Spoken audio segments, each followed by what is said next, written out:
feels like Riverside is one of these winner take all markets where, Yeah, like it does seem like that. As far as I know, it seems like it's like the winner, right? yeah, there was Squadcast, which got purchased by Descript, so they still have a chance, I think. And then the early Yeah, I used boot, Squadcast maybe maybe like 2 years ago, and it just did not work.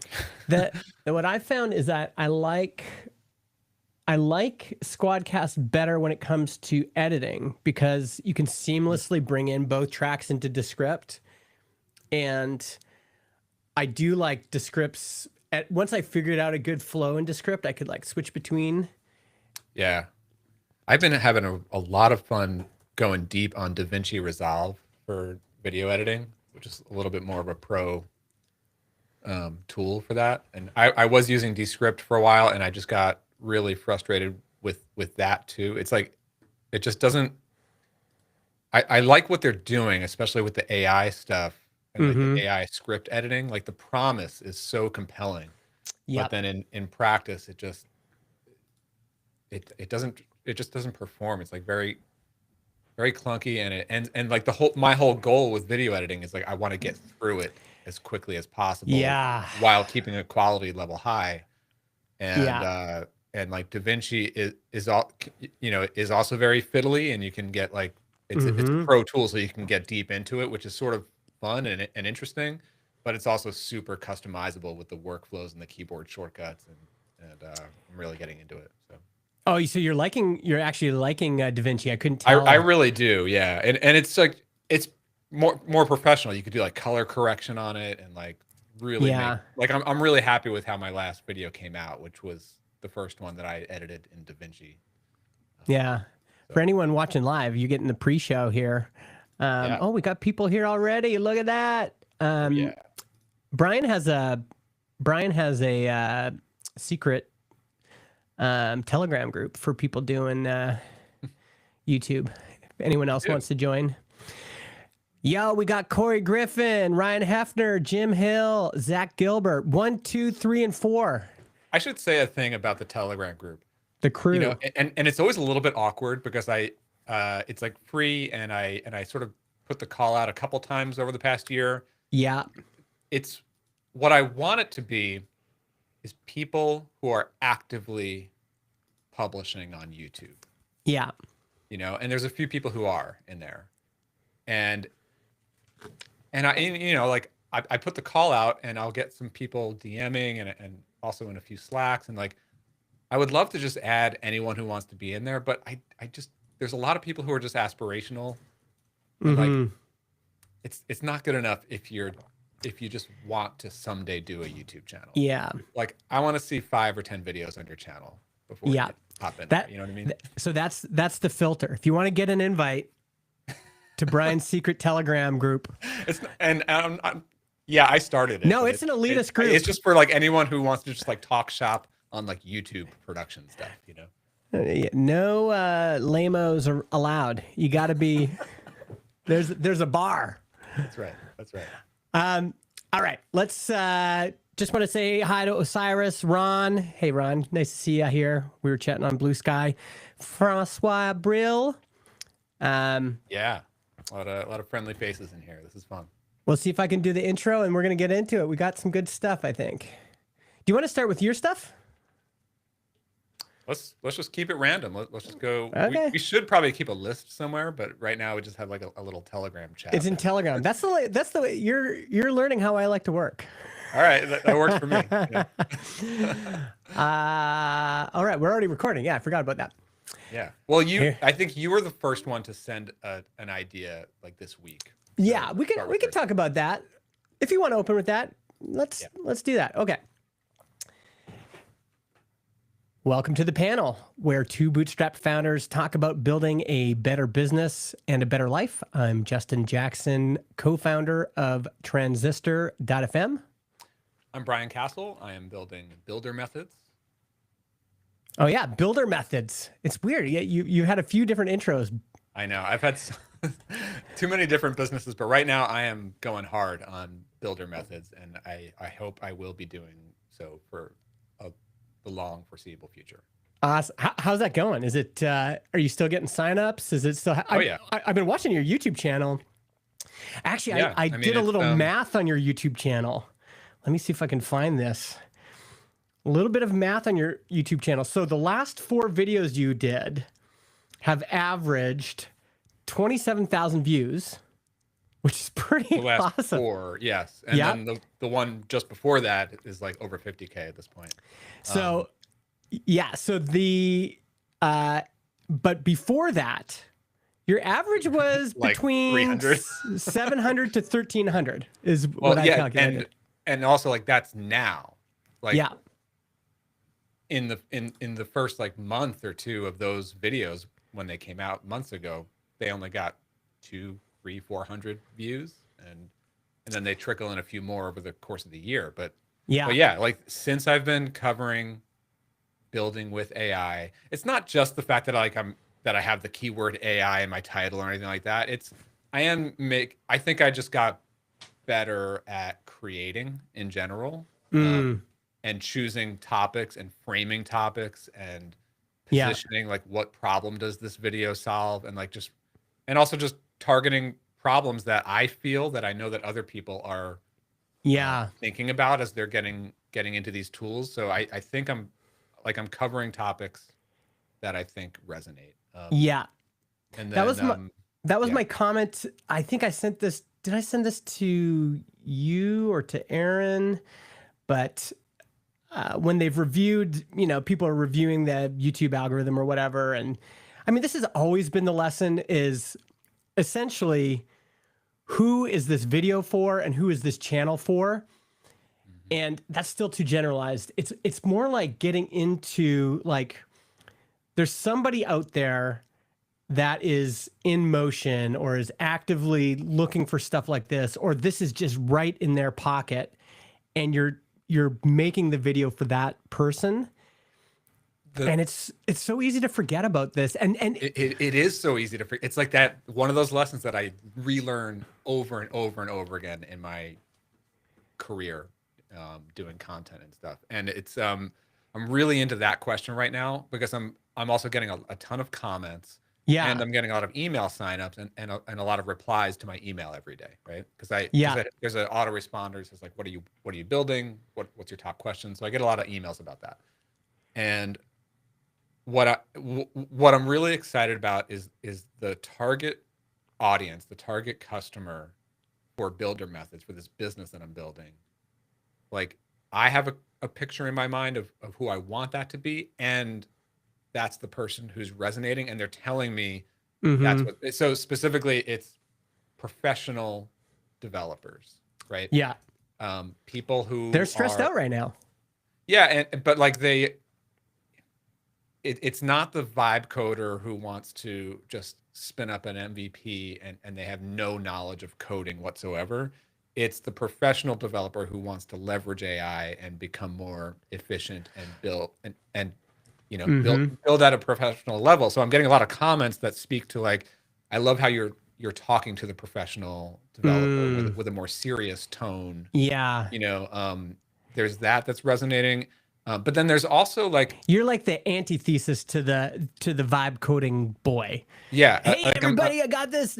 Yeah. Just I'm tired build the next of Instagram $1 million app with like Instagram influencers going, watch this on stage, and they're like, hey Siri, I'm not hey Siri, hey ChatGPT, build me and then it like builds a bunch of stuff. It's like, come on. Yeah, totally.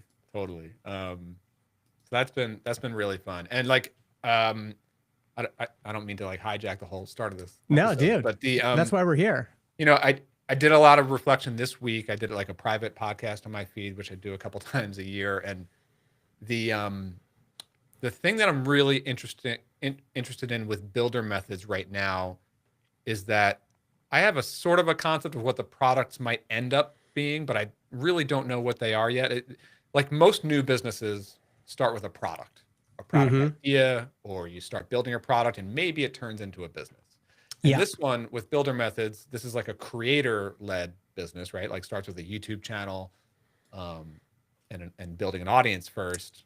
Yeah. And so it's like product comes much later or comes last in the evolution of this business, right? Yeah. So it's like curiosity first.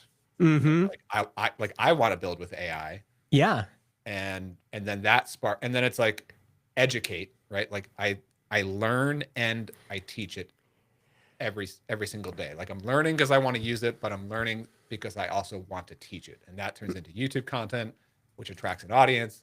I learn from the audience with comments and emails, and then I start to think about, um, like I know that I'm going to go down the direction of like selling courses and Yeah. maybe some coaching, but like which courses to do and what how should they be angled and what other like right now I'm working on a thing called Agent OS because a really really top question and need that I hear again and again and again is like, how do I make it more predictable and how do I get the results from building with AI without wanting to redo all the code myself, and like Mm-hmm.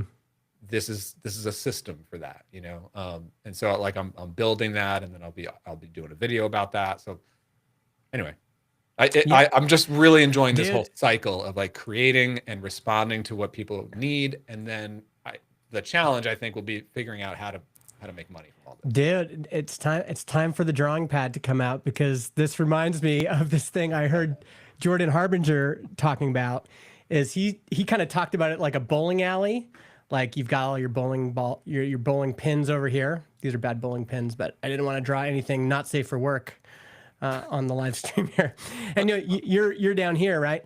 And he says like if this is the audience and what they want, and down here this kind of is what he's interested in. He's just always tried to kind of be down this line without getting the ball in the gutter, right?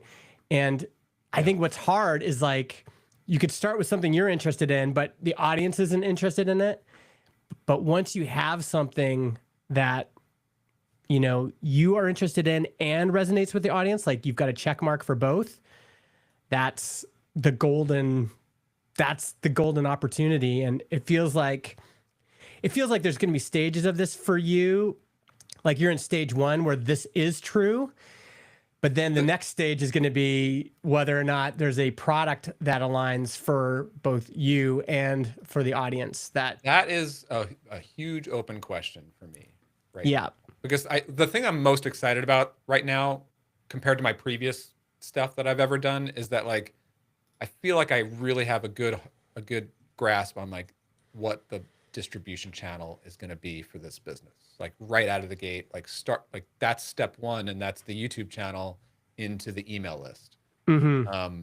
And that's already working. Like I'm literally gaining thousands of YouTube subscribers and email subscribers in a matter of weeks from a few videos. Yeah. And I'm continuing to push on that channel every I week. noticed you had the call to action in your video for builder methods specifically. Yeah, That's paying off? That's in every new video now going forward. I just wrote the script for my next one. I'm going to record it tomorrow.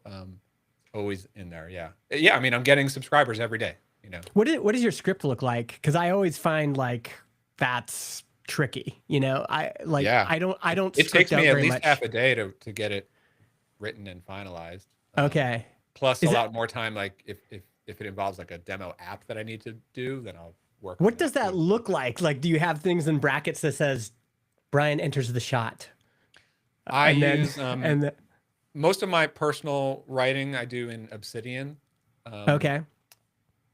I do personal journaling and note taking in there, but then I also have a folder in there for like YouTube scripts.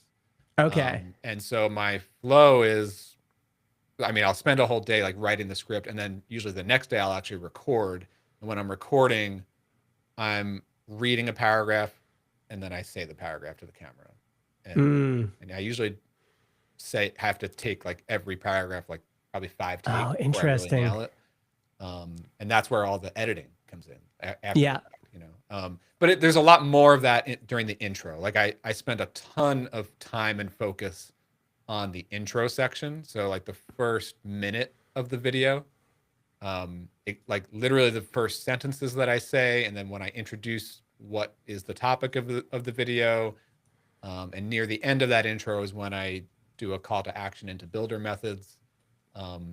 that is by far the most important, because you know you need to capture their attention and you need them to buy in to, okay, I'm going to settle in and watch the rest of this video because he's promising what I want to see, you know. Yeah. That's, And I then there's always all wonder how like, and people then do like that. the editing on that too. Like I have to make sure that the first 30 seconds have enough action. Like they Yeah. can't be bored. So that I'm doing a lot of B-roll in the first 30 seconds, you know. Yeah, I've heard that's key too. Like it's Yeah. like uh, many developers are stressed out about how to incorporate AI into the end, but you have to have B-roll for all that stuff. Like you know, yeah, Takes a while. yeah, It's crazy. Like the amount of effort. Okay, like at least a whole day of just writing the script and preparing what I'm going to put in the whole video, and then like a half a day of recording it. I end up with like over an hour of footage, and then lately it's been like 2 days of editing, yeah, and out of all that, I get a 20-minute video for YouTube. yeah. You know? It feels like this is still the piece that nobody's cracked yet. And maybe Adam Wathan, because Adam Wathan said he's working on some video editing thing, is I don't think anyone has realized, like, I think people understand people want to edit videos faster, but to me, the full AI approach has never worked. Like, just feed it your raw video, it's going to magically make all your cuts and that. I've never seen that work. Yeah, it just seems so much like harder than it seems to get AI to do that. But I think for people who want to ship videos fast, there's still not a great product. And the weird thing is that sometimes it's like, maybe you face this too. It's like, do I just use ScreenFlow and because I know how to rip through it really quick using my existing tools, or do I use Descript because then I can edit it like a Word document? And a lot of the questions you just don't want to have to answer, like, how can I stylistically do this the best way possible, like fades and transitions? I've gone deep on every one of these tools. Like I've used them all for many months, each of them. I've used ScreenFlow for many years. I've used Descript for a couple of years. Now I'm going deep on DaVinci Resolve. The thing that I notice about this market is that none of them really capture the need of the serious YouTuber. Yes. You know, like I feel like Descript comes the closest, but they still miss it. And like DaVinci Resolve, which is also similar to like Adobe Premiere and Final Cut Pro, these are more pro level, but they're pro. So they're really catering to like the editor of TV shows and films.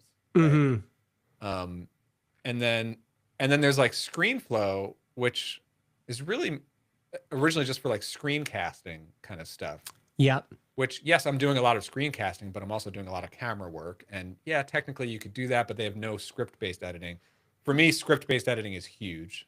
Right? Yeah. So Descript is pretty good with that. Yep. DaVinci now finally has some script-based editing in there.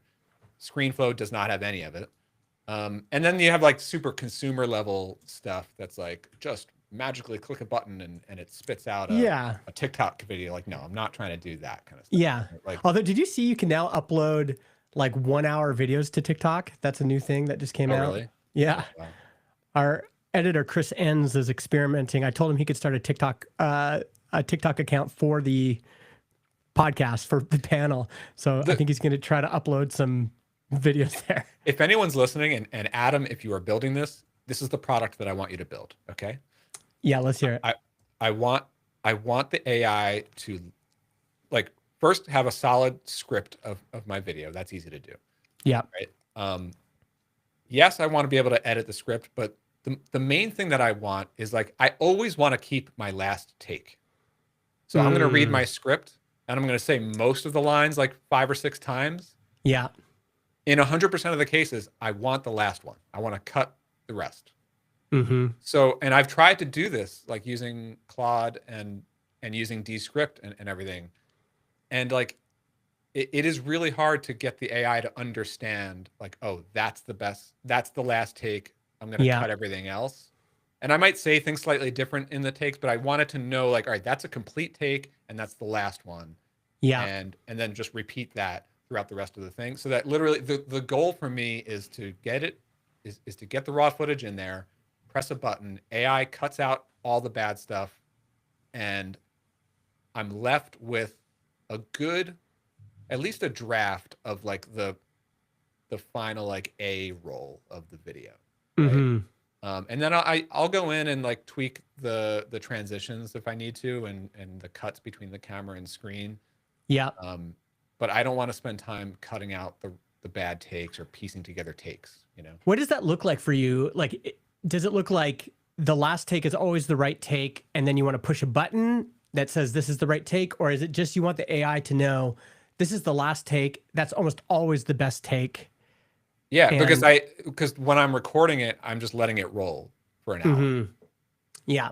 You know, so like when I import it into the editor, it should just get the whole video, it gets the whole script, Yeah. and then it can just use its AI magic to understand like, okay, this 80% all needs to be cut out, and these are the final takes of each line. Like because Yeah. I don't stop the recorder. I don't. It's not like I have like 50 video files that I import. It's one long video file. You know. Yeah. Have you tried this? Corey Griffin is recommending this CapCut desktop editor. Have you tried that one? I've looked at that. It's like too consumer. You know? Mm-hmm. Like because then it's like then you can't like edit it like a professional final like everything else past the script editing I want to do at the professional level, right?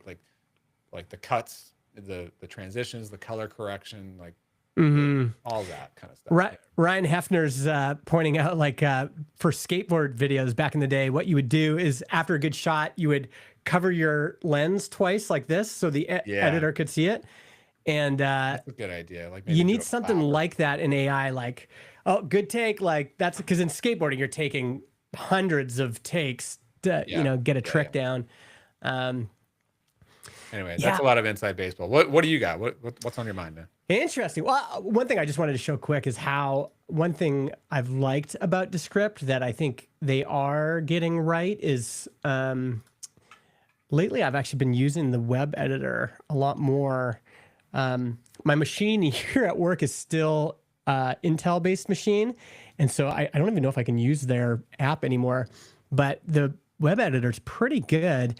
And even just making decisions like this, like, hey, we're going to lay it out like this. Where's a new scene? Do I have a scene here? This might not be a good example because I might not have cut this into scenes, but just having something that you can easily like create a scene, create a transition. That stuff is so helpful. Oh yeah, here, I got lots of scenes here. Yeah. Like this, it's not loading right now, but it allows you to transition between like single view, dual view, and you can see I've got tons of edits here down here. And I mean, like, it's like they have all the features. I just found that for me they were like hard to use. Yeah, you know? Yeah, it just needs to get faster. That's the thing. Everything needs to be faster. What Descript I think is really best in class at right now is the automatic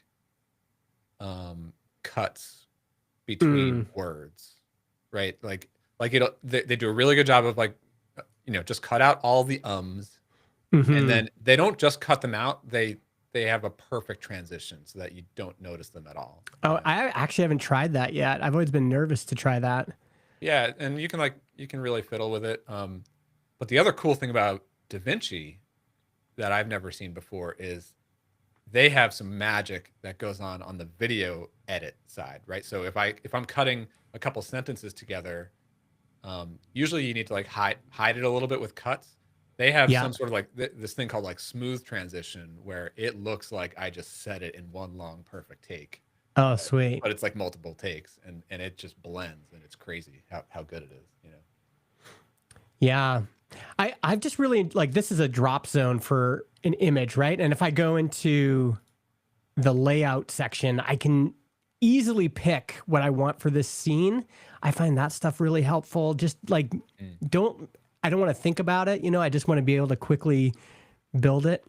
Yeah. And I think they've nailed a lot of this kind of like you know, here's a nice side-by-side view that's kind of stylized, and we're going to transition between it. And here's an easy way to bring in other clips, and it's just drag and drop, you know? What was that thing you texted me earlier this week?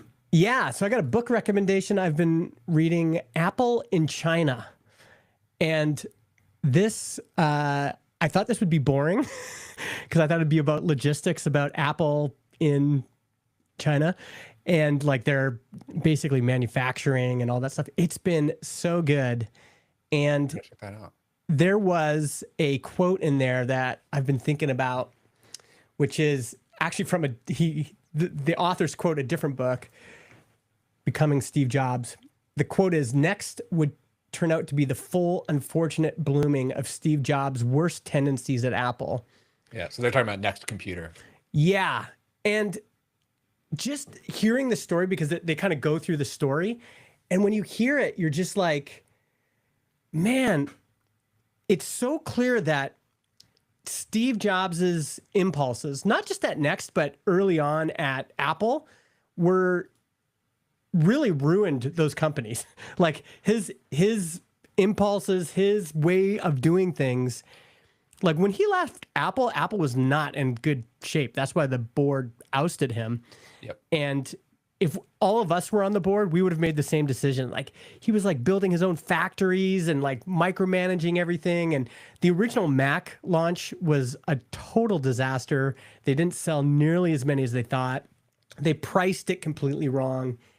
And then he goes to Next, full of hubris and ego, and just makes a series of more mistakes, right? And really the only thing that saved him personally was he kind of like accidentally fell into Pixar, and Pixar just and Pixar took off. Yeah. Well, they were doing other stuff. Like I think they were a software company first, and none of that worked. And then there was just this one little group that was doing storytelling, and that took off. So it's wild for me to think about Steve Jobs, this like, you know, bigger than life figure in the tech industry. Yeah. And to look at his early life and go, wow, it was one calamity after the other. Like he was just not. Yeah. I mean, I remember reading the Steve Jobs biography and just like, obviously like that's when the world found out like sort of like how much of an asshole he was like like with people, right? Yeah. Internally. And I think that's always sort of like the legacy of people who knew him. But I think that there's also a flip side to that. And the next thing, I was a little bit young at the time, but from what I understand, looking back on the history, I think there was also like a product market fit issue with Next Compute. Like, yeah, but it all erupted out of his personal tendencies. I think this quote, what's interesting to me about it is that you have a situation where in a bunch of circumstances, Steve Jobs' character and personality, and even things that would later become advantages in these earlier contexts, like something wasn't right. So yeah. A lot of the Steve Jobs that ended up winning was present back then when he was losing. And it just made me think about myself. And I think we could all observe people from the outside and go, like, I think people were looking at Steve Jobs and going, dude, like, what are you doing? You're pricing this machine. You know, back then a Next Computer was like $5,000 or something, $6,000. Yeah, like that's what I mean. Is like it was really targeting this like super high end professional, and that market I think just didn't really develop yet. You know, like it's there now, and they'll buy the Mac Studios now, but like I don't know. Yes. And so the question I had for myself is, what can we as indie makers do? What kind of self-reflection can we have? What kind of looking at ourselves and thinking, you know, these characteristics we have that can be real strengths in certain circumstances can also be real weaknesses in other circumstances. Yeah. And And I was just like trying to think about what does that look like for me? What are ways of exposing, those things? I want to get into that question, like with you and with me and with others, but actually just real quick on the Apple thing, I think another interesting angle on that is to think about Tim Cook, right? Like I'm a huge Apple nerd, and like in terms of my reading and consumption right now, I'm super into Apple news and like big tech news. I listen to Dithering with John Gruber and Ben Thompson. I read his blog. I read Daring Fireball a lot. Mm-hmm. I think it's really interesting, especially this year, the stumbles that Apple is going through. I mean, they're just printing money continuously with the iPhone and computers, but they completely missed the show with AI. Yeah. And then it's also like and the web. The Vision really. Pro was a flop. Like, come on, like that didn't work. And it's really interesting. And then there's a huge backlash from developers who release apps in the App Store, and just the pure greed of Apple with the 30%. And then they go to, if you follow the details of this, they get sued in court, and then they kind of pull some shenanigans to be like, okay, it won't be 30%, it'll be 28%. Like it's ridiculous, right? Yeah. And then like lately there's been all this news around like now they're promoting the new F1 movie through the Apple Wallet, so all these people are getting these notifications. It's like not really cool to be coming from your wallet app. Yeah. And it's just like a lot of like hypocritical kind of marketing stuff and sales stuff and like revenue optimization stuff. And meanwhile, they are asleep at the wheel on product vision and design choices and all. And so you think about Tim Cook, right, is the leader, and people are literally starting to call for him to step down.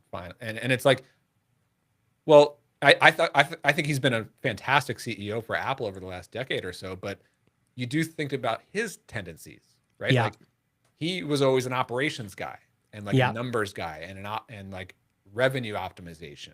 Yeah, he shows up a ton in this book. Like you really get a sense of what was interesting is he was at IBM. So he came over from IBM and brought a bunch of IBM people over. And you'd think like those cultures wouldn't work. And he was the one that really led them. Like they were not an outsourcing company. And it was really under Tim that they said, no, we need to go to China and work with Foxconn. And like Foxconn was just building little connectors for them previously. And so that's such a great example of what Tim's good at in a certain circumstance, in a certain environment, in a certain period of time. That's perfect. Like and he's great for blowing up the revenue and the profit and the services line from Apple now and all that. But like new product innovation or, nailing product market fit with cutting edge stuff, like they don't have that leader anymore. Yeah. I think blind spots is such an interesting question, and also interesting just like this when you go to therapy, this comes up a lot, is you'll say, I might say something like, man, like this part of my personality really, where'd you go? Brian's like, you're talking about therapy. I'm out of here. Yeah, I'm done with this. I'll bring up to my therapist list, like this part of my personality, man, it causes me all sorts of trouble. And I think therapists are really good at saying, yes, that causes you a lot of trouble, but can you also see throughout your life how that part of your personality has really served you, how it's benefited you, how it's been benefited other people and where you work and other things. And but at the same time, having the ability to point it out when it's happening. So like how can we expose those blind spots? One thing that has been helpful for me, and I honestly kind of miss this in a way, because when you're a solo developer, you kind of look for all these things to help you figure this stuff out. But one thing I did for years is I did a weekly mastermind call with Paul Jarvis and Jared Drysdale. And I just found that so helpful to like we did it for maybe 3 or 4 years straight every week. Mm-hmm.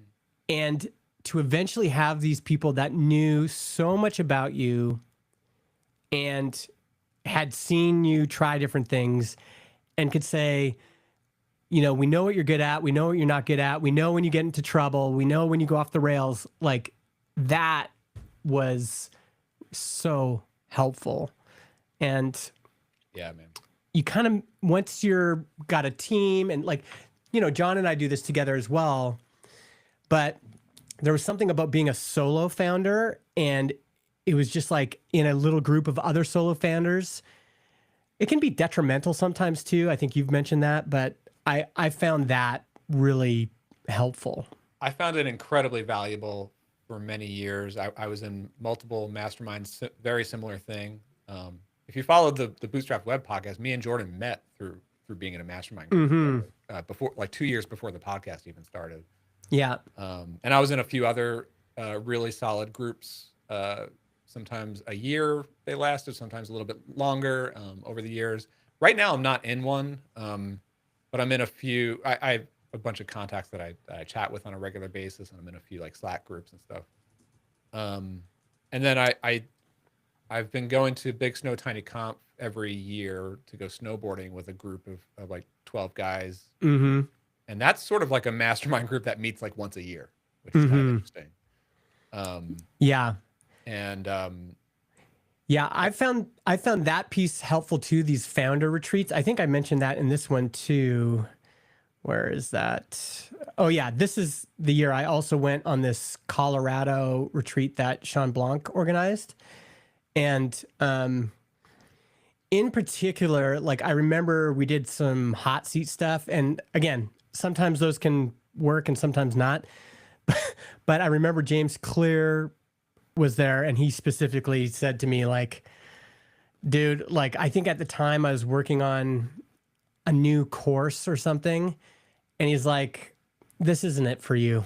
Like this, what you're investing all this time and energy into this thing. This isn't going to get you where you want to go. And I remember like I came home and I kept working on it, but then a few months later I was like, yeah, like that. Yeah. And then think about this. This is 2017. So I had these big retreat in Colorado. And for the first time, Paul, Jared, and I got together in Victoria. And then, I also went and hung out with Mike Vardy in Victoria. And then basically this year, I started talking to John about building Transistor. Like, I don't even know if I mention it in here. I don't think I do, but it's like that happened right after all this stuff happened. Like they were able to like expose me to. I mean, definitely looking back on the earlier years, even more recent years, but like I remember the earliest years of my self-employment career, I was totally alone, right? Like freelance web designer. And then I started to venture out to some local meetups here in Connecticut, met a few people through that. But then I started going to MicroConf, and then I started to actually meet people. And then I joined this mastermind group with Jordan and a few more MicroConfs. And then me and Brad started Big Snow Tiny Conf. And definitely that's when more interesting things started to happen in my career. Like Restaurant Engine was starting back then. And then, and discovering like Mixergy was a big eye opener for me. Was like, oh, there's other people that have the same skill sets as me building bootstrapped businesses. Why do I have to be a web designer? I could actually build a business. And then like meeting people who do that. It was huge for me. I think, and then that continued. I did similar retreats every year. I think in more recent years, in the last year, 2, 3 years, I love those guys. I love hanging out with them. I have a ton of fun snowboarding and talking business, and I love digging into other people's businesses. We've been doing the hot seat thing every year, and it's helpful in that like it's like a state of the union type of thing. Showing all the numbers and showing the history and how you got here and what's on your mind right now. I think for me, I've struggled with like lately I've gone into a different direction. You know, we've been talking about builder methods. It's like a creator led thing. Like Mm-hmm. among the groups that I've been in, I have not really been in a group with other people who take a personal branding or content led Yeah. approach to business. Yeah. Most of the other people that I know in these groups have been really successful with the traditional B2B SaaS model, Mm-hmm.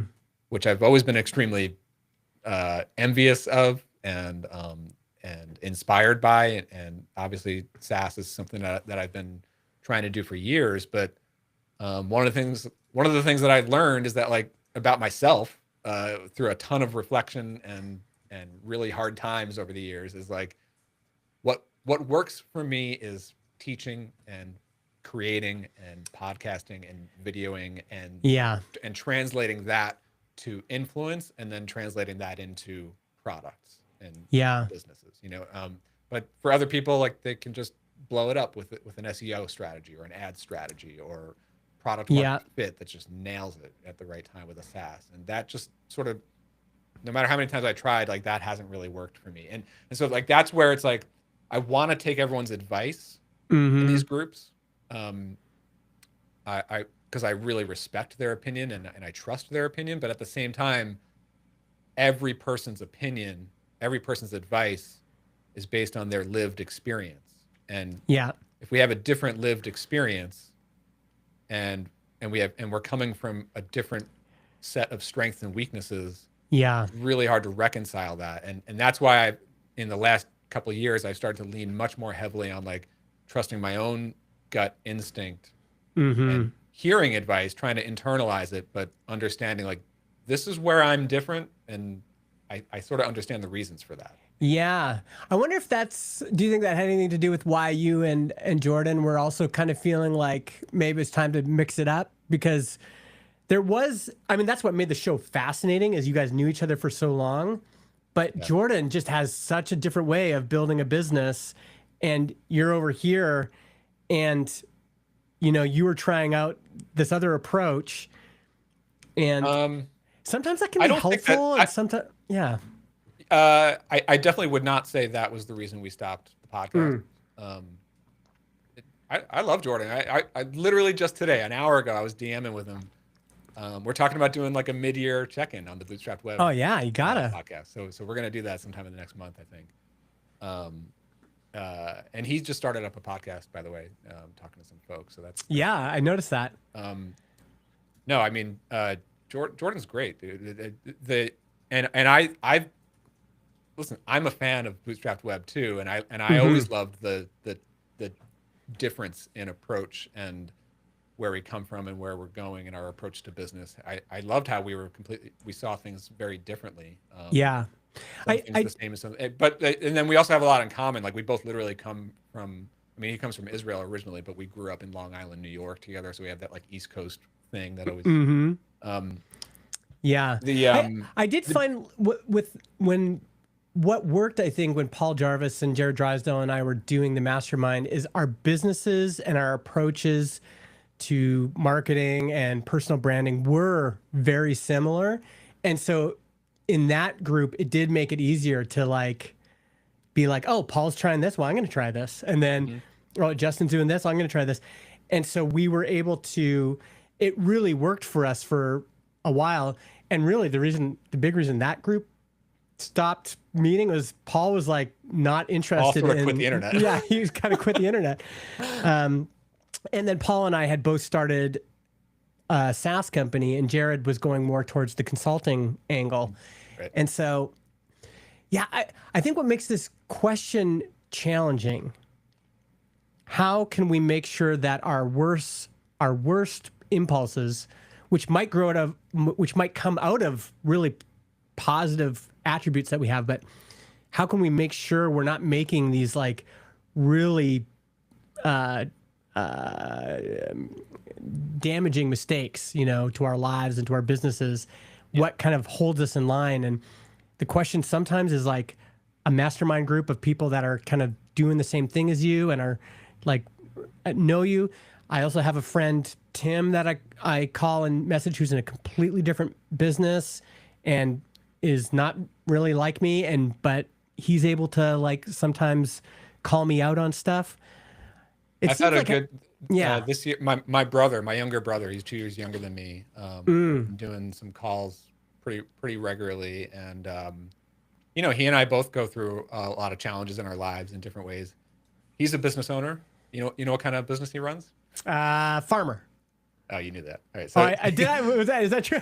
he's a farmer. Oh, he's a farmer. Okay, He, yeah. he runs a farm in northern Connecticut called Calf and Clover Creamery. They do raw milk, they do Oh, yogurt, wow. cheese.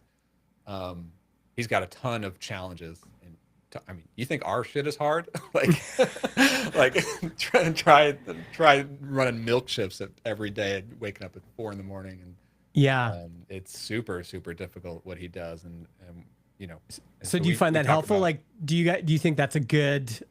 Um, Yeah, I mean, you know, he and I have always been close, but uh, you know, it's interesting, you know, because I know nothing about the farming industry or the farming business, mhm. but I do try to coach him on like mindset and like Yeah. how to keep a cool head when you're having difficulty with an employee or whatever it might be.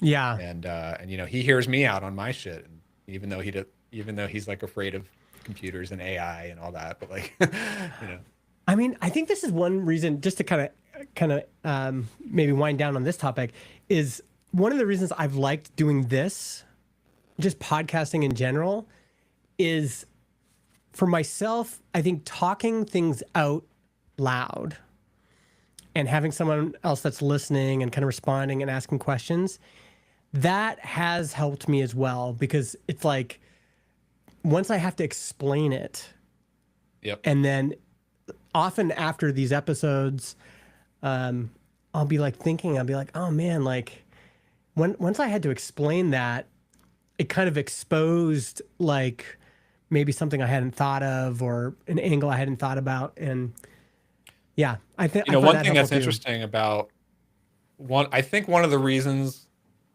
that we ended Bootstrapped Web, at least on my side of things, um, like when you and I started the panel, it wasn't going to take the shape that it is now, or it's sort of Hmm. you and I just riffing on whatever we're working on. But like, I think what for me, if I'm honest, like one of the things that started to um,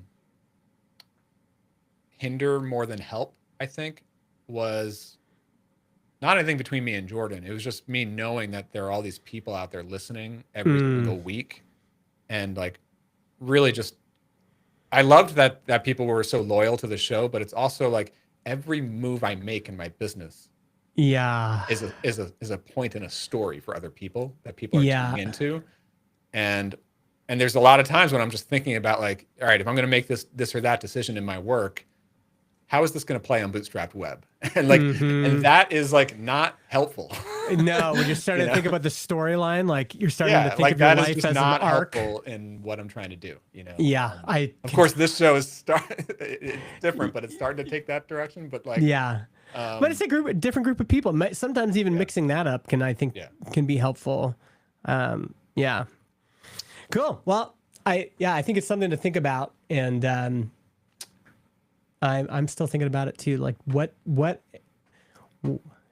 how am I operating, and how can I be aware of the ways I could be damaging or well, hurting more one of than the not? maybe this weaves into the one of the topics that's been on my mind this week. Okay. Um, it's sort of a question for both of us. We were doing those matrices or Oh yeah, yeah, rubrics yeah, with the emojis and all that. yeah, yeah, And the emoji that is most interesting to me. Remember, we had like the dollar sign, we had the clocks, like how much money is this business making? How much time are we investing in it? How many yeah, shovels are we like? That's like I guess like sweat investment yeah. into it. It's But like then we breaking had the ground. Yeah. battery, and Yes. the battery was what's energizing us the Yes. most, right? So I want to sort of like zoom in on the battery, right? Like, Okay. what is it about your current business or my current business that gives us energy. Hmm. That makes us say like, yeah, this one has the most batteries. Man, Um, I've been yeah. really thinking about this today, and because I did not I haven't been sleeping well the past couple nights, and maybe getting like 5.5 hours sleep or something like that. Mhm. But both the nights I didn't sleep very well, I had just wildly productive days. Like I was just Mm. on fire. And both days I was working on this podcast standards project stuff, exploring this new spec for doing audio and video in the same podcast feed and allowing people to switch back and forth, and behind the scenes doing all of this, like talking to people at different platforms and emailing people and trying to like get some leverage for this coordinated push to try to make something happen in the world. Yeah. And I get to the office at 8 a.m. and then before I look at the clock and it's 6:30 and I'm in trouble. I'm late for dinner. Hmm. So that has been interesting to me, because then there's some days where I can't keep my eyes open. Hmm. Like I'll have some lunch and I'll be like, I got a nap. Yeah. So Yeah. what is that? What causes one day to make you feel like you're I low mean, battery and you're one of the people that I know who's to me it just seems like a natural like extrovert and mm, community led person. mm-hmm. And then Yeah. I know that you also have a side of like, I don't know what the word is, like you want to make positive change in the world. Mm-hmm. Yeah. And Yeah. so I know that's very important to you on a bunch of different topics, right? Yeah. And so I think that it's obvious that like those all converge in this podcast standards project. Well, and that's interesting even to like, I think, ask yourself. There was a video by, who's that guy? Daniel Pink just did a video on, I think, kind of exploring for young people, like how do you explore what you want to do as a career? And he just has a series of questions. And one of the questions is, yeah, kind of what fires you up? What would you do if you didn't get paid? What do people consistently reach out to you for, like for advice or for help in? I found that really interesting. Yeah. What is it for you? Like, what are some of your thoughts around like what gives you Um, energy and battery, and what drains you? well, I know that for me, it's always like spending my time creating. Mm-hmm. And that can be a number of things. Like I really do enjoy we were talking earlier about creating video content. Like I love the whole process from the script to the delivery to the editing. It's fun and creative for me. And then also like building software, designing and building software, spending hours in deep work mode, Mm-hmm. figuring out an interface, figuring out how I can solve a problem for users in an app. Like that is really interesting to me. Yeah. Um, and on that note, the other thing Mm. that is rattling around my brain in my journal this week is I love designing software. I Mm. don't love SaaS. Okay. you know, Okay. um, Explain that for me. So I love designing software, but I don't love SaaS. I think thought I loved SaaS for many years, and I that's been the goal for many Mm-hmm. years for me, and it's not the goal for me anymore. Okay. Why not? I love creating, designing, building software. The SaaS business model is not for me. As believe me, as I know how great it is, and when it works, and how valuable it can be, Yeah. and the sustainability of it, it can become profitable. There are ways that it doesn't become profitable. Mm-hmm. Um, it can lead to life-changing exits and all sorts of stuff. It can lead to life-changing now while you own it, right? Mm-hmm. Um, that's all absolutely true. But Yeah. for me, in my experience with it, it's so hard, and it's always getting harder, Mm-hmm. and it feels like it's getting harder at the personal level. It's getting harder inside the business level, in the industry level. Like all aspects of it are, they're not just hard, they keep getting harder and harder. Like Mm. competition is harder, um, talent is harder, team operations are harder, product work is easier in some ways but harder. dealing with churn, like customers, the way customers interact with SaaS products is harder. Mm-hmm. All of that gets harder, right? Yeah. Especially if you haven't broken out of the desert, if you will. Like, is Yeah. thing sustainable, right? And so all of the hard parts suck the joy out of what I love most about software, which is designing and delivering a great solution to a customer's problem. Right? Mm-hmm. Like, I love that process. I love talking to customers. I love understanding what is the job to be done that they're trying to do and how I can design an elegant, simple solution to that in Mm-hmm. the form of software. Like, I love that cycle. But when you're working on a SaaS, when you're working on trying to make a SaaS business work, Mm-hmm. yes, that's an important part of it, getting the product right and solving the problem for a customer. Obviously, that's important. But you're also Yeah. constantly having to like justify, like, is this going to solve our churn problem this week? Or is this or I shouldn't be building right now. I should be only focused on marketing. Mm-hmm. Or what is, like, how should we go about marketing? Because the, like, audience led creative stuff doesn't really work for SaaS. Like, Mm-hmm. you sort of need to have some unfair advantage of a channel, whether it's SEO or ads or it's some integration into some channel that can just drive lots of traffic and customers your way. And then the other thing that I've been thinking a lot about is this idea of like customer satisfaction, right? Mm-hmm. Um, I don't know if it just gets to be more like when people cancel, like when people Mm-hmm. churn from my SaaS. Yeah. Like churn is a fact of life for every single SaaS. Even if you have Yeah. a great low churn rate, like, there's still people who are going to churn. Mm-hmm. And to me, like, if one person like cancels today, it's like, Mm-hmm. they Mm-hmm. didn't like my product. Like, Mm-hmm. what was wrong? Like, what went wrong? Because they thought they would like it. They came in and they even paid for a month. Like, Mm-hmm. why did they leave? Like, Yeah.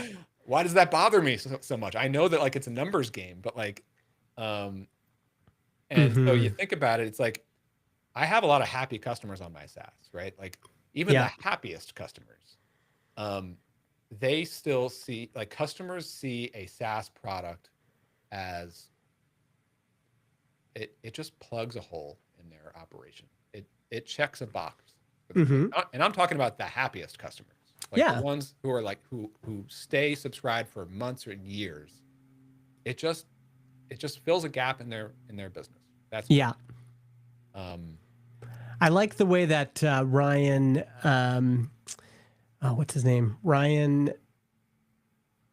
I can't remember his name now, but he has this poll framework, and he says it has to be a project on their list. That's like, so yeah, it plugs a hole in their business, or it's a project on their list. Like, it's something. yes, especially for that initial conversion, like getting them to sign up and convert, right? Mm-hmm. Um, but the thing is also that, like, even if they're a happy customer, eventually their business is going to change and my product is not relevant for them anymore, so they'll churn. Yeah. Yeah. Or the next hot competitor comes along and they end up switching for whatever reason. Yeah. Um, and it's like, okay, like, again, like, you can build a great business that way, but then I think about, like, what I'm building now with builder methods, which is not even really a business yet, and I don't have products on it yet. Mm-hmm. But like, the customer satisfaction of someone who invests in themselves, in their skills, in Mm-hmm. their they're coming in with an eagerness, with a goal. Like, if I can upgrade my skill, then I can change my business, or I can change my career, or I can make more value for myself, make myself more valuable Mm-hmm. to a company or to my company, and that can be life changing. And like, Mm-hmm. and I think about, like, in 2018, I spent most of that year investing in my skills, becoming a full stack software developer, and it's like, by far and away, like, the best return on investment of my Mm-hmm. career was like that, right? Yeah. And it unlocked all these doors for me, and like personally, professionally, creatively, financially, like all of it. Mm-hmm. And so like the like the meaning of like creating something and delivering it and selling and delivering a product that like, yeah, I obviously I want to optimize a business that has a strong customer lifetime value financially, but Yeah. also just like the impact for customers long term is starting to become more important to me. I think. Yeah. I hope that doesn't come off as like lofty, that like SaaS is like not important, because like there's incredible SaaS businesses to be built, but like I just think the way that customers interact with their SaaS tools that they buy is Yeah. like it's a really it's like really hard to cross the threshold of like, is it valuable enough for them to even pay for your tool? Yeah. But then even at the highest level of like customer satisfaction, it's like it's still just another tool that will come and go for them, you know, Yeah. which makes Yeah. it really difficult to keep them because there's so many more SaaS tools coming online all the time. You know? Yeah. I mean, the challenging part about all of this is, in general, I think we end up getting the most fired up when what we're interested in matches up with what's making money. And so it's, you know, I've tried so many things over my lifetime that I was really wanting to do. You know, I had a snowboard shop and I was really into snowboarding. I was really thought I would be really into retail, but there wasn't an alignment there between, like, I swam out for that wave and that wave just sucked. Like when I started surfing it, it was no good. Yep. But everybody has had that experience of, you know, and like Jordan, your friend Jordan goes skiing. He hates skiing. You know, every day on the mountain is terrible for him. And he can't identify with that feeling of, there's some days you get out on the mountain and it does suck. There's some days you get out on the mountain and you're like, this is the best thing in the universe. There's nothing better. This is incredible. This is just, you know, when everything is going well, it's a real difference between when things aren't going well.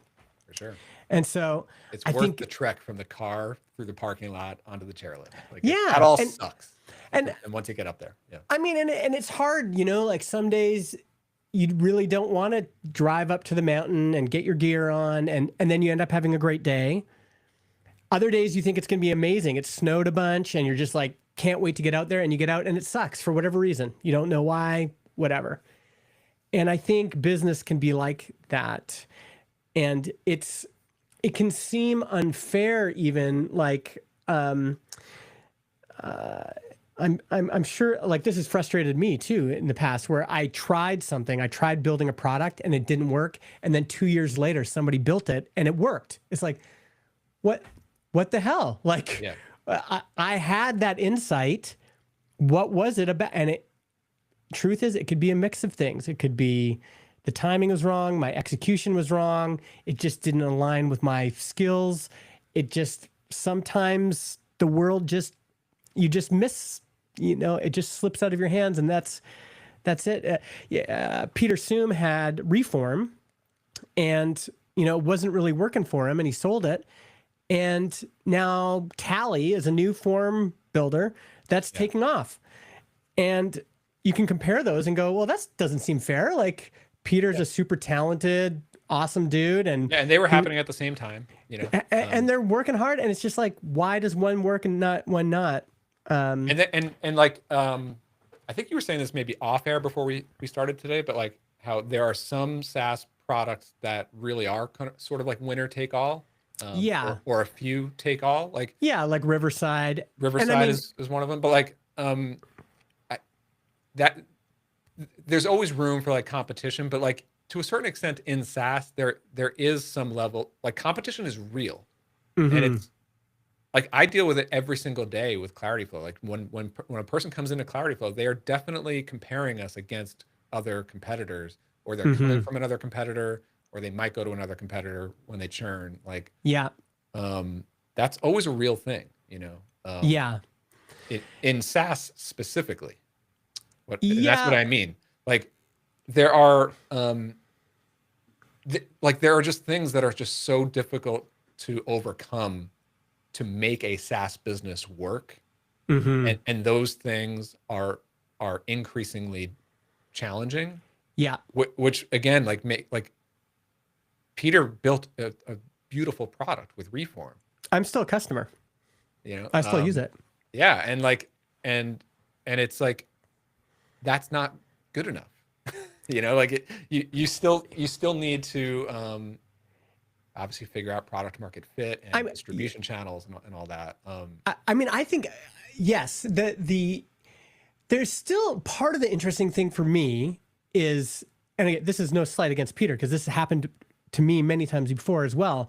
But Story there of my is, SaaS life, you know. but there is an interesting question about how how come it didn't work for Peter, but it did work for Tally, and there are reasons. It part of it could be marketing. It could be didn't start with the right initial group. Didn't there's all sorts of questions that I think are worth reflecting on in our attempts to do things.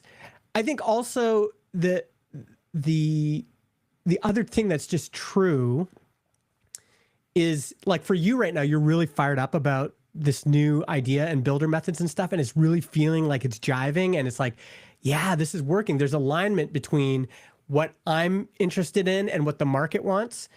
And you definitely have to go after those moments. Like that is the time to go after an idea. The and so I think that's what people should be doing. I think they should be going when an opportunity presents itself. They should go after that idea. They should go and pursue it. But I do think there's also, I was looking at this old blog post I wrote back in I don't know 2000 something, and it was after I had a series of attempts at SaaS that weren't working. What year was And that? so here did I let's go scroll to the bottom. Hold on. So I wrote this in 2016. Oh, okay. So 2016, and I'm like, look, 2004 to present, software as a service. The pendulum swung from desktop applications over here. But now I think, we've had the SaaS gold rush. I think we're at peak SaaS. I think that, it's gotten easier to make CRUD apps. And I predicted, the return to desktop apps, self-hosted cloud applications, like everybody would be just one-click installing open source projects from onto Heroku and DigitalOcean, and pay once web apps, all-in-one apps, like more bundling. You were talking about once before once. Yeah, I was micro SaaS. I had all these things like, Yeah. and then 2 years later, we're building Transistor, and it just worked. And so I changed my mind because it was working, Yeah. Yeah. And so I think I mean, you made it out of the desert, and that's when SaaS is like a beautiful thing, Yeah. I think the lesson to take from what you're saying is not necessarily SaaS or not SaaS or whatever. I think the truth is that you've just got to keep pursuing things when it seems like there's an alignment between your interest, your passion, your skills, your advantages, and what the market wants in whatever form that should take. And, like I'm not doing courses anymore, Right. but Aaron Francis is killing it with courses. And so I could have given him advice to say, dude, like, don't go into courses. Like it's tough. It's not. And a lot of those things might be true. Yeah. The way that I'm navigating this whole like I love software but I hate SaaS is that I think a lot of people who are in SaaS who would probably look at that and say like, okay, well, you're not cut out to be a founder of a SaaS, but you should go work for a SaaS, or you should do consulting and build and be the designer and builder for other clients or for an employer. And I've looked at that and I've done consulting to pay the bills a bit, but like Yeah. but That's not the answer for me. Like I'm still an entrepreneur. Hmm. I came close to taking a position and decided like I can't hang it up. I've got to remain a business owner. Yeah. So that's not the solution for me. Um, for me, it's with builder methods. What I'm so fired up about this business is that it is all about software, but I Yeah. don't have to use the SaaS business model. Hmm. So obviously, I'm teaching how to build software. I'm teaching how to build with AI. I'm gonna be building and teaching and like building a lot of stuff for the material of teaching, right? So that's exciting. But I'm also building actual software tools for myself to use. I talked about this newsletter builder idea that I'm building out to Yeah. Yeah. help Yeah. like assemble my newsletter for this business. Like that's a piece of software that I'm going to be building. Yeah. I've got other kind of scratch my own itch ideas for software tools that I'll be building and showing on YouTube and using in my own operation. Like that, it's a big part of making this business work is automating and streamlining using AI and using software. Yeah. So that's exciting for me, but that doesn't have to be the way that I don't have to find a way to find hundreds of customers to pay $49 or $99 a month in a matter of months in order for this business to become viable. Yeah. Yeah. I mean, I think this is definitely, I think, the best approach for you right now. I've said that too. I think the pursuing this idea at this moment is right in your wheelhouse. It's like you've already been in motion. You've been showing up on this beach, checking out the waves. You've been swimming some of these waves. And now it's clear there's this massive wave. Like AI is going to totally transform the way that developers work. Yeah. And so this is the moment. I'll tell you one sort of open question that I'm maybe starting to get a little bit nervous about, but like I think it's good that right now I'm really just focused on like the distribution channel for this Mm-hmm. business first, the YouTube channel and growing the email list. And I'm getting a lot of responses, a lot of survey responses. So people are sort of showing interest in what you're showing there, like courses. But I'm having a hard time wrapping my head around like what is actually the paid value that can turn into a product, because like there's going to be a lot of free. I'm already doing a lot of free teaching on YouTube, and I'm just Mm-hmm. trying to. I'm really just trying to put my best possible voice and ideas forward totally for free on YouTube. Yeah. That's sort of like priority number one. And then the next thing, like right now, I'm actively building a thing called Agent OS, which I think is an insanely valuable tool in building with AI. It's like a set of cursor rules and Claude rules to standardize and operationalize your agents, right? So, Mm-hmm. but I'm gonna be releasing it for free as like an open source thing for anyone to use. Mm-hmm. I think it's good enough to be a paid product, but I just think that like the nature of what this is sort of demands that it should be free. Mm-hmm. There's other things like it developing, people talking about their cursor rules and stuff that are free. So like Yeah. this wants to be free, so I'm going to be putting it out for free, and I think it can hopefully bring a lot more people into my audience and lead flow and all that. Mm-hmm. Um, but then the question becomes like, okay, so if I do a course that covers like Claude Code, right? Yeah. Um, Obviously anyone can go on to Claude Code and learn it themselves. Anyone can watch my videos or many other videos out there that to figure out how to use Claude Code. Mm-hmm. What is the actual added value of paying a couple $100s for a course, right? And Yeah. maybe it's like, okay, you're learning from my style of teaching it, and we're doing projects together, and maybe you're in a group with other people who are building, so there's some value in that. Mm-hmm. But I'm still, that's an open question of like, how is this thing going to be monetized, right? Like, Yeah. I mean, I think like I said, I have really been enjoying um the this guy's articles. His thing is called The Path to Product Market Fit, I think, on Substack, howtogrow.substack.com.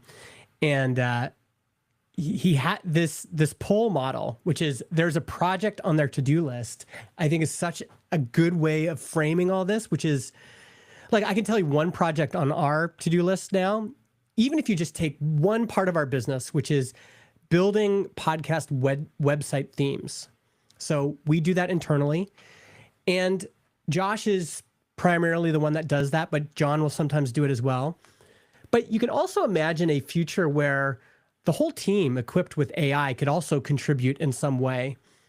And so now we're like trying to figure out how one project on our to-do list that we just talked about today is how can we, and some people are using Claude Code and some people are just copying and pasting into ChatGPT and some people have tried Cursor, and we're all over the map in terms of our usage of this thing.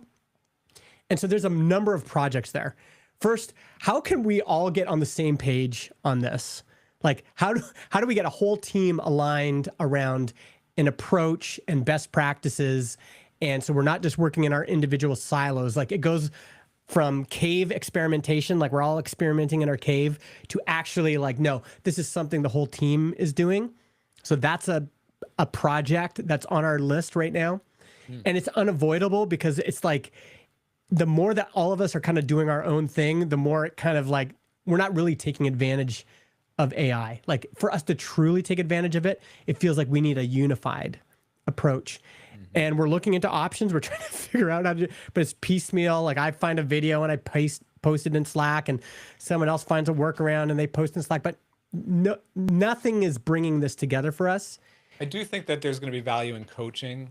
I've done a coaching engagement with a SaaS team already, and I've had some inquiries from others. And like one idea is, so like once I have this Agent OS thing out, I'm hoping to get it out by next week, or the week after. Like that's going to be the basis of everything that I sort of do, whether it's coaching or courses. It's all going to sort of point back to like, if implement Agent OS, because this is like the whole strategic way to do this thing. But like, and I could think through some like value coaching options, right? Especially for teams. Like, okay, you get like X number of calls with your team, or maybe I put together a private workshop just for your developers, just for your company, and charge a lot of money for that. But like, part of me is like, I don't really want to do coaching. I don't, like I am trying to make this more of a passive, not like passive is the wrong word, but I'm not trying to book appointments on my calendar. Yeah. I know that there are great coaching companies that can be built where, especially if it's like built around a methodology, like an Agent OS, where like I can train other coaches and we can deploy coaching offers with a team of coaches. Like that's a direction that could take form eventually. Yeah. But like, I don't know. Like it's just a huge open question, like where the revenue streams are going to be, Yeah. And there's also sponsorships, for the channel, for the courses. So I mean, I think that's the challenging part about the exploration phase is you're really trying to figure out, like, there's something there. Like you can see that there's demand for something, like people are struggling with it. Yeah. But then on your side, you're like, does this align with what I want to do? Does this align with my passion? Yeah. And I'm not like closed off to like, if it's like I'm not gonna, I'll say like nothing is off the table, right? Like even software tools to sell. Like I'm sure I will sell software tools again at some point, but like all I know at this point is like, it's still just good to keep putting videos out and get the newsletter going. Yeah. Just keep growing the audience, because the more that I can grow the audience, especially the right audience, that professional developer, the more of them I can get into my orbit, the easier everything else is going to be, whether it's figuring out what the products are, whether it's getting traction with those products. Like I have to keep this audience engine going. And like, that's the big difference with this compared to other businesses. Like, like I spent years just trying to figure out how to get more than 10 customers a month. Like, and hopefully this one, it's weird to like build a business and not really know what the products are going to be yet. But I sort of already know who the customer is, and I just need to go, and I already know how I'm Yeah. going to find and expose to that customer. So it's like Yeah. And a there might backwards be way. different ways to thread that needle. Like, I mean, this is such a great, this idea of like aligning, like, you know, here's what I'm interested in on this side, and here's the customers and all the money on this side. It's like, yeah, you might have to throw a few balls that are gutter balls before you figure out like something that's actually going to hit this market that both gives you what you want and gives the market what they want. And there is even It's also interesting to think about Adam Wathan with all this, right? yeah, Like he's someone who's built an incredible audience, and I like he might not say this, but I think he has an incredible business. mm-hmm, But he will say that, like, you know, everything that his business offers is basically free, and they've had a hard time figuring out how to really monetize that sustainably, you know, with a growth curve. yeah. Did you see what And he launched? He launched sponsorships. I did see that, which Yeah. makes a lot of sense. Yeah. The other thing I was thinking about as you're trying to create alignment between these things, because I'm the same way. It's like I've been like, I don't really want to do consulting the rest of my life. And so, you know, sometimes it's easy to just like throw that off the table. But there's examples like Profit First came to mind. Oh, there you go. So he wrote the book and then he created the Profit First, you know, methodology. Did you listen to him on Jay Klaus's podcast? Oh yeah, maybe I did. He just did a replay of his interview with him. I think yes, it's probably from a few years ago. He replayed it this week. I loved that interview. It was so yeah, it's so good. And I think what was interesting is he had all this demand for coaching and consulting and like how can people actually, you know, businesses wanted people to help them put this into practice, which I think is similar to you. And he just franchised it. Exactly. He said, I don't want to do it. And he's like, you can become a profit first professional. I didn't realize that was his model until I heard this podcast. It's really interesting. So he, you know, he's the author of Profit First, but also like 8 or 9 other books. Yeah. And he partners with other vendors to each be like the exclusive like partner to deliver the Profit First, you know, done for you service. Yeah. And there's like a revenue share agreement there, and like all this different stuff, and it's really interesting. Yeah, so he's got this whole model of other people, and he's kind of empowering other people to, you know, earn revenue on their own. And you know, for some people, this business is perfectly within their like sweet spot. Like they're like looking for something like this, and they're just like, you know, help me. This opportunity for them is you know, exactly what they want. So, yeah, I think that's interesting to think about. That model there. Rob Fitzpatrick is another one that's kind of done something similar, I think, with his the mom test, but then figuring out other models for delivering it. So I think this is definitely the and sometimes pursuing a wave is like this, which is you're like, I know there's something here. I'm out here, but I have not figured out this, you know? I mean, I guess that's product founder fit, product market fit, product audience fit. I also think about it like, what is just the freedom line, right? Like what is and that's like not very high, right? Like just how can I make this business earn enough on a sustainable level every single month to cover my needs so that I could literally cut out everything else. Like no more other consulting, whatever will happen with Clarity Flow, all of that doesn't matter. I can just like, if I can get just the baseline revenue of builder methods up to a certain level, you know, where it's like, it's sort of like paying my income and just a little bit more, and it's sustainable, repeatable every single month. So whether that's like, you know, course sales will always sell like 50 copies a month because that's how much that's the level of audience that I have, and that's the conversion rate. Like that's a good start. And like maybe that won't be the flagship product down the road, or maybe I'll go in totally different directions. But once I get to that line where it's like, okay, now I have breathing room, this is profitable and sustainable. Now let's start cooking. Now let's figure out what is the big play. Like for right now, it's just like get the audience and get the like just tread water and get to that get to that point where it's like, I know for a fact that over the next 6 months, I'm going to get this much revenue. Yeah. Then I can be strategic, you know? Yeah. And unfortunately, like, especially with that kind of business, that's often how it works, is that you generate a bunch of excitement and then audience and, I don't you know, like with courses. I don't think it has to be. I know that traditionally it's like, oh, okay, like a big launch and then it drops off. mm-hmm, But I think that's when the courses are way too personal brand driven, mm-hmm, where it's like people just love this person and it's like this launch event. But I yeah, think if your training business is focused on a topic or a skill that people are continuously wanting to come and learn, like building with mm-hmm, AI, right? And if you have lead magnets and traffic sources like a YouTube channel that will just always attract people who are like this is a way, that's what a wave looks like, right? Like mm-hmm, it's a wave of demand. Like people are always coming into this wave because more and more people want to use tools like Claude Code or whatever. And then mm-hmm, hopefully when they do, they're going to find my videos and that will take them into my courses, right? Like yeah, it doesn't have to be the traditional whatever, like the Nathan Barry thing where it's like if you follow his story, you can be excited about his Black Friday sale and then it drops off. mm-hmm, I know he's had much more success than that, but like,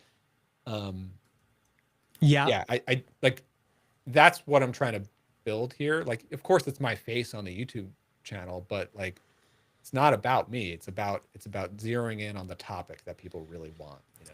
yeah. You know, I think the thing that did actually really help me with marketing for developers is it was a checklist on people's lists. And so I think that is I haven't redone this marketing page forever. But you know, if I had to rebuild this, I think I would add something like this, which is like a checklist where I show I know that this is a check mark on your list. Oh, I can make this a little bigger. So it's like prototype, build the app, find a domain. I could add more. But the advantage of this particular course was it was like, it was a project on their to-do list. And I think figuring out the positioning for whatever you're going to do, like figure out what is the checklist that people have that they're just like, okay, got this. Yep. Got this. Oh, wait, this is the one that I need to like solve right now. And it made selling marketing for developers easier because the people signing up were already, either they were aspirational, which is like, one day I'm going to build an app and you know, whatever. But then there was a lot of people who had built something and they're like, now I got to figure out how to promote this. I got to figure out how to market it. And And I can see that being so valuable. I remember when you were doing that, like really promoting it. And like I could see how that's so valuable because it can lead to a customer being so successful with it because it's like they're doing nothing. Like they're going from doing nothing to doing something. So it's like like if you do any marketing, it's going to be a huge win. yes. You know, and like so that's where it makes it like, you know, and like that was a challenge that I had with audience ops, right? Like we had a lot of clients. Some of them were clients for many months. Some of them were not. It's like we can deliver the best possible content. We can be the most reliable partner for them. But like if content marketing doesn't work for their particular business, they're gonna churn, you know? Yeah. And like that like gets me back to that like customer satisfaction metric. I don't know why that. I mean, I think it really does matter. It should matter, you know. Like it always sort of like got me down thinking that like, all right, I'm just selling a service. I'm just selling a thing for somebody to like park their marketing budget for a while until that marketing budget goes somewhere else. You know? Yeah. I mean, that's always going to be part of any product. But satisfaction can be, consumption and satisfaction can mean different things for different people. Like there's a lot of people who bought marketing for developers and it was enough for them to have just bought it and watched a few videos and then it just sat on their shelf. But they're like, if I ever need it, I've got it. it's doing the job I'm hiring it to do. Yeah. And, you know, we have people sign up for Transistor and they don't use it for 6 months. And we like message them like, hey, like, what's going on? And they're like, oh, yeah, we're just getting it ready. Like, we just want to have it ready when we're ready to use it. It's like, okay. So for them, that's, you know, what they want. But of course, ultimately, you want to be making a difference in people's lives. You know, that's the ultimate goal. And a good product, I think, delivers on that promise somehow, right? It's like that's. I think that's important, but also making enough money is also important. That's what makes all this so hard. Yep. It's tough. I just to close this off, and I think we'll probably wind this down.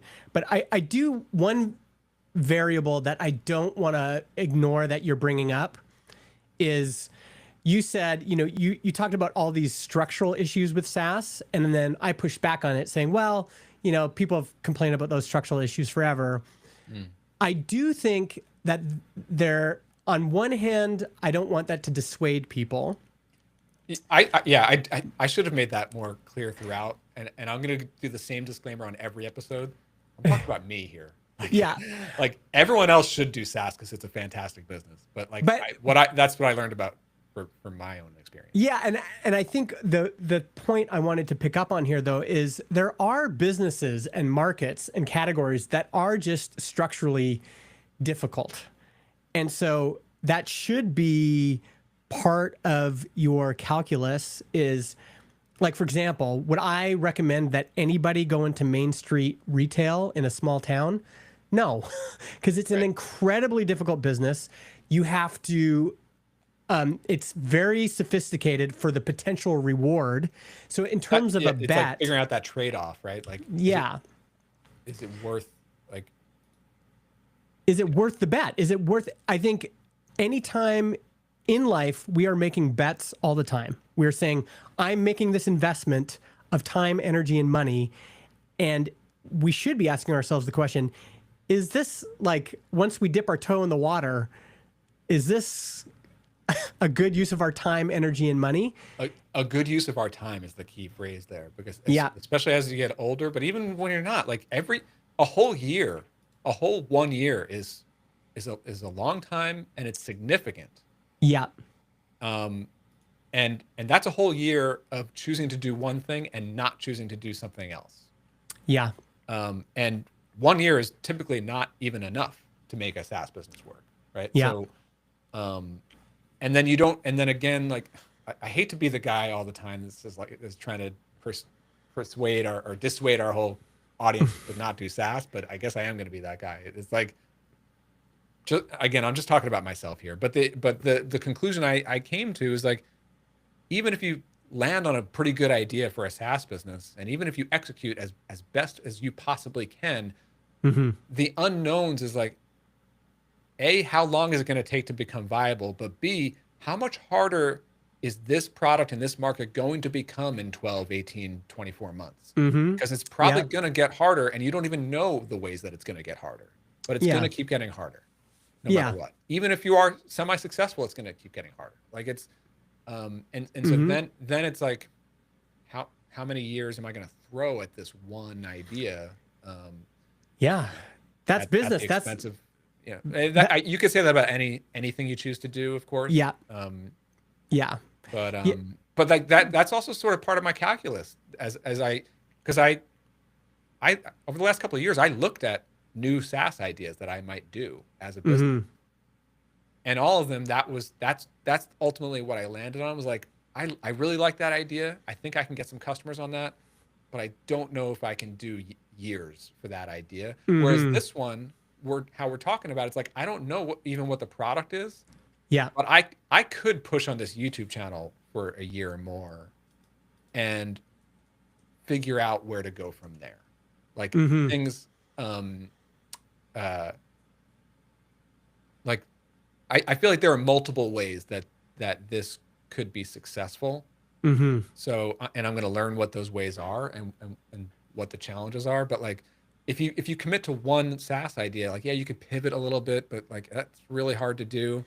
Yeah. I sort of like this idea of like a seed, and then it blooms, and you don't know really where it's going to end up, but like Mm-hmm. I can navigate it in a healthier, like more, like in anyway. Yeah. Just No, right. I think this is a great topic. I think it's like, I mean, I think of our friend Marie Poulin as well. Like she was pursuing SaaS for a long time, and then just being in motion, all of a sudden had a bunch of people on YouTube following her, and then, you know, Yep. so yeah, this is great.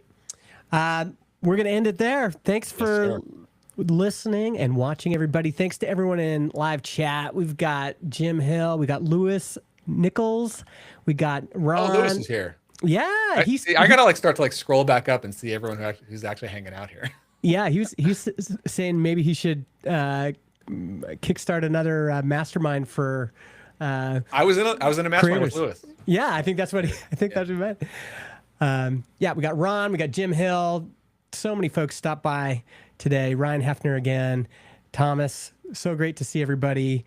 Thanks for watching live, and we'll see you again next week. Later, folks. All right. Anything else you want to say to the live chat before we? No, thank you. I want to do a better job of watching the live chat. I just can't like multitask. I mean, there's pros and cons because I'm a little bit distracted because I'm always kind of like keeping an eye on it. But I think I just need it's to nice. move it like more. I have it kind of like if you could see. Well, I have this screen right here, and then I have it just in the corner of the screen right here, so I can kind of like check it out. But yeah. Well, it's getting up to beer o'clock over here. So. What, Junta was here? Yeah, that's a good idea, Dave. Maybe we'll try to get a producer on this. That's so much work, you know. We're just a couple of bootstrappers here doing. Yeah. All right, Brian's got to go for beer. Later. Later, folks.